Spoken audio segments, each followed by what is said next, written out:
Hello, ഡോക്ടറോട് ചോദിക്കാൻ പരിപാടിയിലേക്ക് സ്വാഗതം. ഇതാരാ വിളിക്കുന്നേ? കായംകുളത്ത് നിന്ന് അമ്പിളിയാണേ. അമ്പിളി, ഇനി ഡോക്ടറോട് സംസാരിച്ചോളൂ. ശരി. പറയാമ്പിളി. ഡോക്ടർ, ഞാൻ 45 വയസ്സുള്ള ഒരു യുവതിയാണ്. 45 വയസ്സുള്ളപ്പോ യുവതിയല്ലല്ലോ, അമ്മച്ചല്ലേ?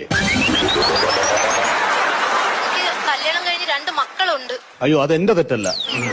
സാർ, എനിക്ക് വീട്ടു ജോലി എല്ലാം കഴിഞ്ഞു. ഒന്ന് കണ്ണടച്ച് കിടന്നൊന്ന് ഉറങ്ങാൻ എന്റെ ഭർത്താവ് സമ്മതിക്കുന്നില്ല സാർ. ഞാൻ എന്ത് ചെയ്യട്ടെ? ഇപ്പൊ എന്താ ഭർത്താവിന്റെ പ്രശ്നം? ഒന്നും പറയണ്ട സാർ. ഇതൊക്കെ പുറത്ത് പറഞ്ഞ മാനക്കേടല്ലേ സാർ? മനസ്സ് തുറന്ന് പറയാൻ പറ്റുന്നില്ല എനിക്ക് ആരോടും. പറയൂ അമ്പിളി. എന്റെ ഭർത്താവിന് ഭയങ്കര കൂർക്കം വലിയ സാർ. കൂർക്കം വലിയ ഡീപ് ആത്മീയ എന്ന് പറയും. അത് ഒരു വലിയ പ്രശ്നമെന്ന് ചിലർക്ക് തോന്നാം, ചെറിയ പ്രശ്നം ചിലർക്ക് തോന്നാം. അപ്പൊ അമ്പിളി ഒരു കാര്യം ചെയ്യും, ഞാൻ പെട്ടെന്നൊരു പരിഹാരം പറയാം. അതായത് നിങ്ങള് 2 വശത്തായിട്ട് കിടന്നുറങ്ങണം. സാർ, നമുക്ക് 2 പേർക്കും കൂടെ കിടക്ക ഒരു റൂമേ ഉള്ളൂ. അപ്പൊ എങ്ങനെയാ സാർ കിടക്കുന്നേ? ഞാൻ അങ്ങനെയല്ല പറഞ്ഞത്. ഒരാൾ കാസർഗോട്ടും ഒരാൾ തിരുവനന്തപുരത്തും. പ്രശ്നം തീർന്നില്ലേ?